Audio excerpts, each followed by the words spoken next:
শক্তিশালী এই মন, তত শক্তিশালী এই শরীরও। এই যে আমাদের শরীর, এটা আসলে কি? এ হলো একটা রথের মতো। আর একটা রথ ততক্ষণ চলতে পারবে না যতক্ষণ না তাকে কোনো সারথি চালাবে।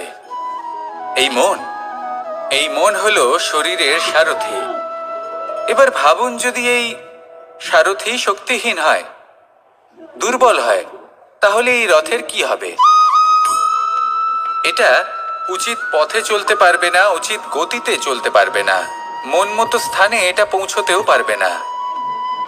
সেই জন্য মনের শক্তি অত্যন্ত প্রয়োজনীয়। এবার মনের শক্তি আমরা কোথা থেকে লাভ করি?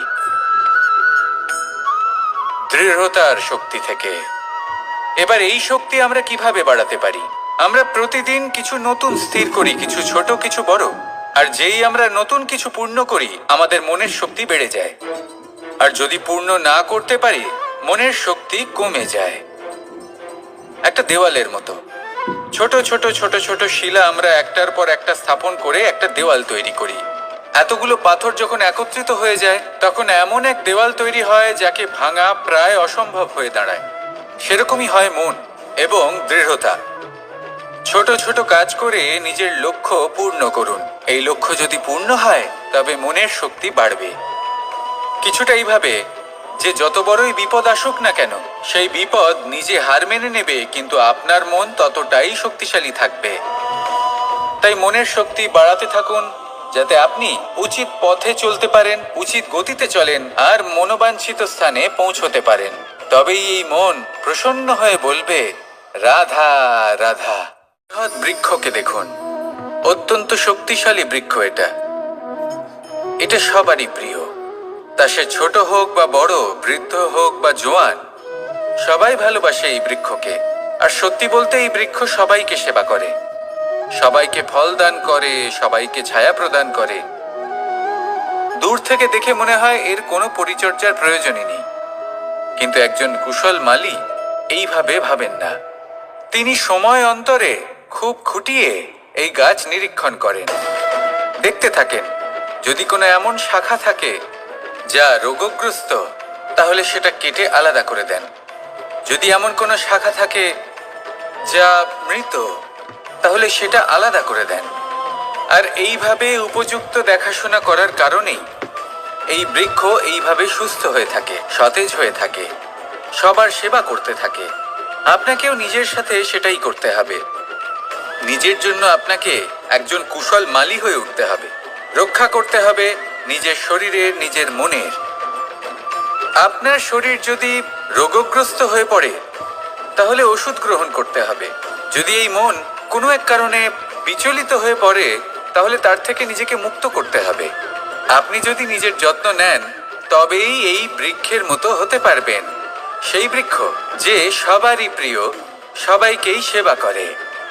আসুন আমার সাথে ভালোবেসে বলুন, রাধা রাধা।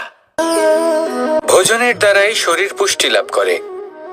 ছোটবেলা থেকে আজ পর্যন্ত যাই আপনার ভোজন হয়ে থাকুক, যাই আপনার আহার হয়ে থাকুক, সেই অনুসারেই আপনার শরীর গঠিত হয়েছে। এই ভোজন অত্যন্ত গুরুত্বপূর্ণ। সেই জন্য এর প্রত্যেক অংশকে বোঝা খুব আবশ্যক। প্রথম অংশ, যে আমরা কি গ্রহণ করছি, এই ভোজন কোন স্থান থেকে আসছে, সেটা বুঝুন। দ্বিতীয় অংশ, ভোজন কে বানাচ্ছেন। এই ভোজন সর্বশ্রেষ্ঠ তখনই হয় যখন মাতার হাতে তৈরি করা ভোজন হয়। কিন্তু যদি মাতার তৈরি করা ভোজন আপনি প্রাপ্ত নাও করতে পারেন, তাহলে সেই ব্যক্তির ভোজন তৈরি করা উচিত যিনি সাত্ত্বিক। তৃতীয় অংশ, কোন স্থানে আপনি ভোজন গ্রহণ করছেন। যে স্থানে আপনি ভোজন গ্রহণ করছেন তা সাত্ত্বিক হওয়া উচিত। তাহলে অত্যন্ত গুরুত্বপূর্ণ। এবং চতুর্থ সবথেকে গুরুত্বপূর্ণ অংশ, তা হলো এই ভোজন আপনি যার দ্বারা প্রাপ্ত করেছেন, যেখান থেকে প্রাপ্ত করেছেন, যে স্থানে বসে আপনি ভোজন গ্রহণ করছেন, তার প্রতি কৃতজ্ঞতা প্রকাশ করুন এবং ভোজন পূর্ণরূপে সমাপ্ত করুন। তবেই এই ভোজন আপনাকে সুখী জীবন দান করবে, সুস্থ শরীর দেবে। আর এই মন তা সুপ্রসন্ন হয়ে বলবে, রাধা রাধা। এই হলো বট গাছের একটা বীজ।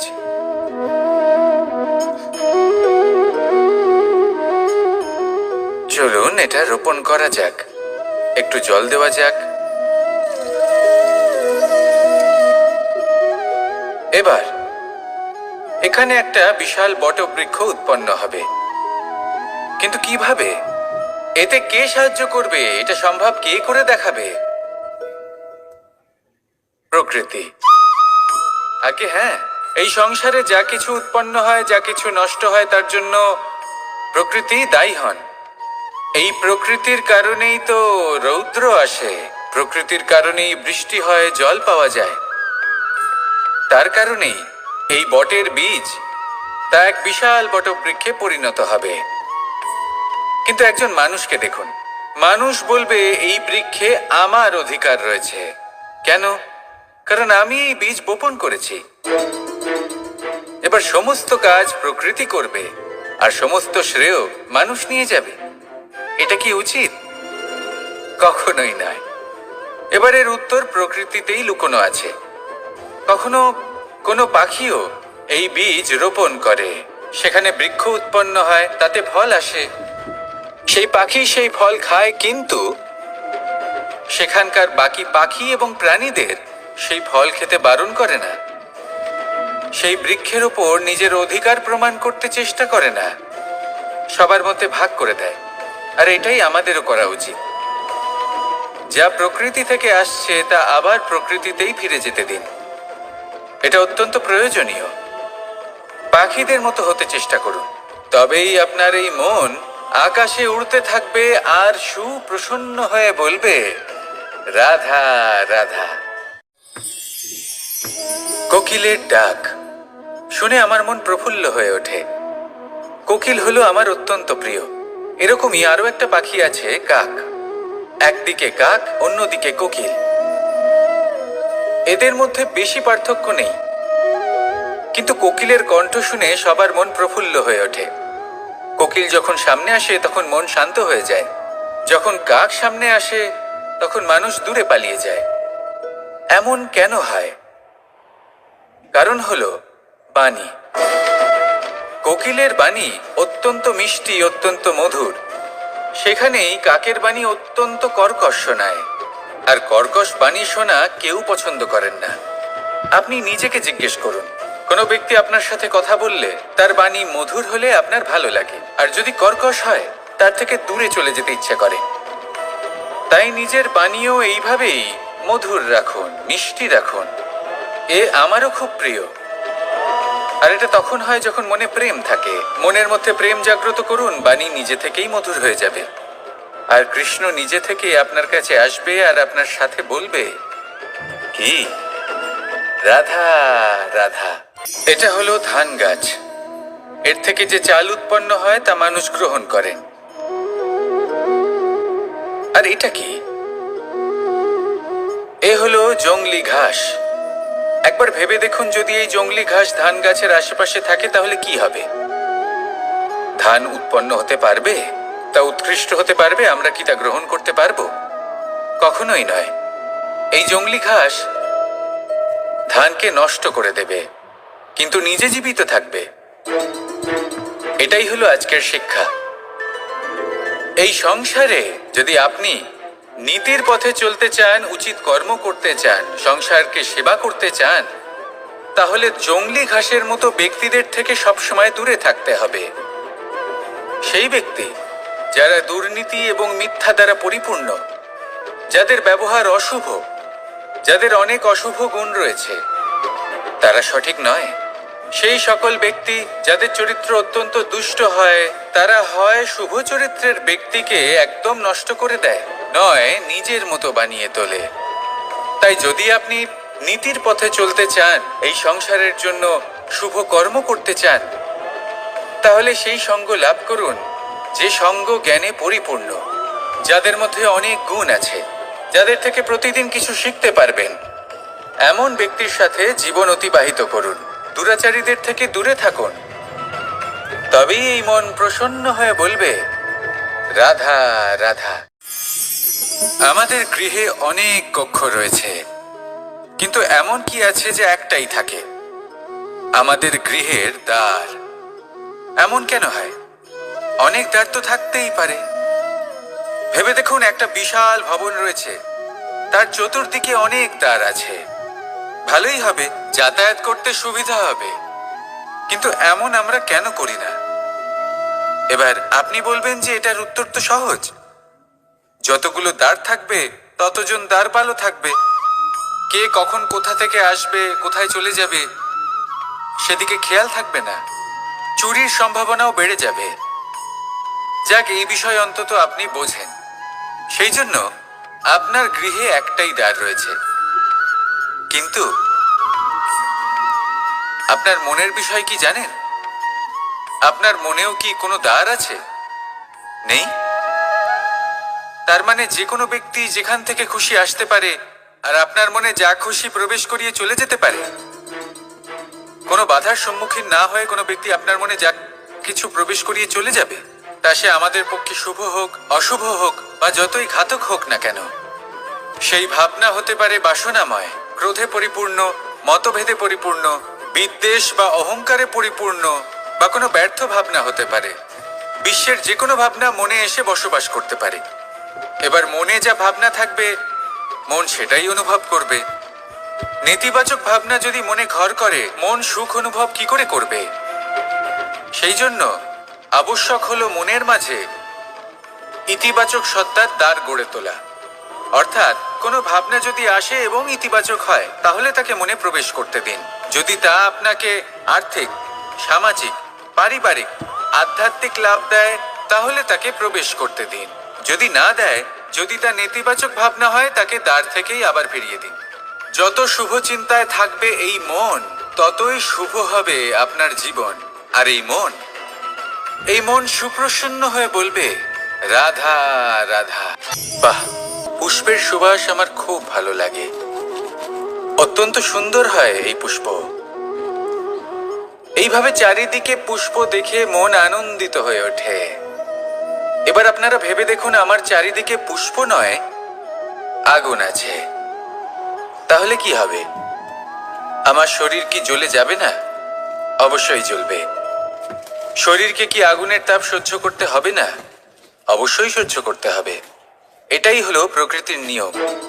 এই নিয়ম কিন্তু আমরা সবাই জানি, কিন্তু আমাদের মধ্যে বেশিরভাগ মানুষ এই বিভ্রান্তি নিয়ে বাঁচি যে এই যে প্রকৃতির নিয়ম, তা আমার উপর প্রযোজ্য নয়। তা কিন্তু নয়। আমাদের চতুর্দিকে এই যে নিসর্গ রয়েছে, আমরা তার কতটা ক্ষতি করি সেটা একবার ভেবে দেখুন। আমরা বনাঞ্চল জ্বালিয়ে দিই, বায়ু দূষিত করি, জল দূষিত করি, প্রাণীদের হত্যা আমরা করি। কেন? এই নিসর্গ আমরা নষ্ট করি, যদিও আমরা জানি যে আমরাও হলাম এই নিসর্গেরই অংশ। এবার দেখুন, শরীরের কোনো অংশে যদি আগুন ধরান, আস্তে আস্তে সমস্ত শরীরও জ্বলে যাবে। সেইভাবেই নিসর্গ যদি নষ্ট হয়ে যায়, তাহলে মনুষ্য জাতিও নষ্ট হয়ে যাবে। তাই এই যে নিসর্গ আপনি দেখছেন, এই পুষ্প, এই বৃক্ষ, বায়ু, জল, এদের সকলকে রক্ষা করুন, নষ্ট নয়। মনে রাখবেন, যদি নিসর্গ থাকে মানুষ থাকবে, যদি নিসর্গ থাকে তাহলেই জীবন থাকবে।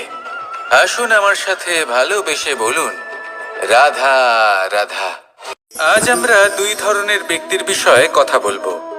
প্রথম জন হলেন যে প্রয়োজনের থেকে অনেক বেশি পরিমাণ ধন উপার্জন করে থাকেন।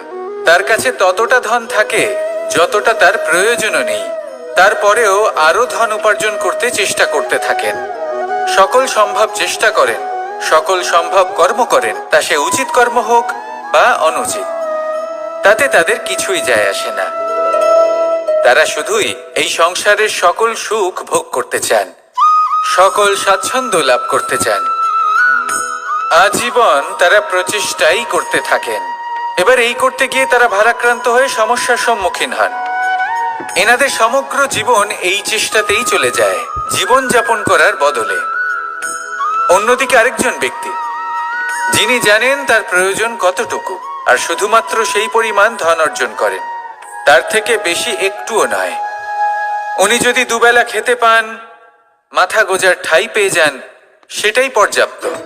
তাতেই তিনি আনন্দে জীবন যাপন করেন, না কোনো বৃথা চিন্তা করেন, না কোনো বৃথা কষ্ট করেন। এবার আমি আপনাদের জিজ্ঞেস করব, এই দুই ব্যক্তির মধ্যে আপনি কোন ব্যক্তি হতে চাইবেন? বেশিরভাগ মানুষ এটাই বলবেন যে আমরা সেই দ্বিতীয় মানুষ হতে চাই যারা সন্তুষ্ট। কিন্তু যদি মন দিয়ে দেখেন, আপনিও সেই কর্মই করছেন যা প্রথম ব্যক্তি করেন। আপনারা সবসময় চেষ্টা করে চলেছেন, এটাও লাভ করতে হবে, ওটাও লাভ করতে হবে, আমার এটারও প্রয়োজন, ওটারও প্রয়োজন। আপনি অনেক কিছু লাভ করেছেন, কিন্তু প্রশ্ন এটাই যে আপনার কি সেই সবকিছুর প্রয়োজন রয়েছে? এর উত্তর আপনার অন্তর্মনে রয়েছে। আপনার মন জানে যে আপনার প্রয়োজন কতটুকু। সেখানে গিয়ে দেখুন। সন্তুষ্টি মানুষকে আনন্দ দেয়। মানুষ যতটা সন্তুষ্ট হবে ততটাই সে আনন্দ লাভ করবে। এবার আপনাকে এই সিদ্ধান্ত নিতে হবে যে আপনি কখন আর কোথায় সন্তুষ্টি লাভ করবেন, কত কিছু লাভ করার পরে সন্তুষ্ট হবেন। এই উত্তর আপনি মন থেকে পাবেন। এই সমাজের চাহিদায় জড়িয়ে নিজেকে বিভ্রান্ত করবেন না। নিজের অন্তরের এই মিথ্যে অহংবোধকে প্রশ্রয় দিতে গিয়ে যদি আপনি এরকম চাষ করতে থাকেন, তাহলে জীবনযাপন কখন করবেন? থেমে যান, শান্ত হয়ে যান, নিজের অন্তর্মনে নিমজ্জিত হয়ে দেখুন যে সন্তুষ্টি কোথায়। এই সন্তুষ্টি লাভ করুন। এই মন প্রসন্ন হয়ে বলবে, রাধা রাধা।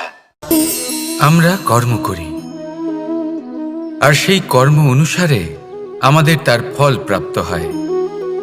এখন এই কর্ম আরো শ্রেষ্ঠ হতে থাকে, আমরা আরো প্রেরিত হতে থাকি। তার জন্য আমরা বড় বড় জ্ঞানীদের থেকে প্রভাবশালী, প্রেরণাদায়ক ব্যক্তির সাথে দেখা করার চেষ্টা করি। আপনি কি জানেন সংসারের সব থেকে গুরুত্বপূর্ণ ব্যক্তি কে? স্বয়ং আপনি। হ্যাঁ, আপনি সে। আপনি জীবিত আছেন, তাই এই সংসার জীবিত আছে। আপনি হলেন আপনার সমস্ত কর্মের কেন্দ্র। তাই এবার থেকে প্রতিদিন একটু সময় নিজের জন্য বের করে নিজের সাথে কথা বলুন। নিজেকে বুঝুন, নিজের কর্মকে বুঝুন। কিছু প্রশ্ন আসবে, কিছুর উত্তর পাবেন। আরো কিছু প্রশ্ন আসবে যার উত্তর আপনি অবশ্যই পাবেন, কিন্তু এটা করবেন অবশ্যই, নয়তো আপনি এই সংসারের সব থেকে গুরুত্বপূর্ণ ব্যক্তির সাথে দেখা করার সুযোগই হারিয়ে ফেলবেন। এবার বলুন, আপনি কি এরকম চাইবেন? ভেবে দেখতে গেলে দুধকে জলের থেকে বেশি ভালো মনে করা হয়, আর সেই জন্য দুধের মূল্য জলের থেকে অনেক বেশি হয়। এবার যদি এই দুধ দিয়েই দই বানানো হয়, তাহলে এর আয়ু আরো কিছুদিন বেড়ে যায় এবং এর মূল্য আরো কয়েক মুদ্রা বেশি। এবার যদি এই দই থেকে মাখন বানানো হয়, তাহলে তার আয়ু আরো কয়েক সপ্তাহ বেড়ে যায় আর তার মূল্য আরো কিছু মুদ্রা বেশি। এবার এই মাখন থেকে যদি ঘি তৈরি করেন, তবে এর আয়ু অনেক বছর বৃদ্ধি পায় এবং এর মূল্য মাখনের থেকে আরো কয়েক মুদ্রা বেশি। এবার এই সব কিছুর মূলে দুধই আছে, কিন্তু এদের সকলের আয়ুতে এদের মূল্যে এত তফাৎ কেন? তার কারণ এই যে দুধকে দই হওয়ার জন্য অনেক কষ্ট সহ্য করতে হয়, দইকে মাখন হওয়ার জন্য লাঠির আঘাত সহ্য করতে হয়। এবার আমরা মানুষেরাও সবাই সমান, দুধের মতো। কিন্তু মহান সেই হয় যে কঠিন পরিস্থিতির মুখোমুখি হয়, যে বিপদের মোকাবিলা করে,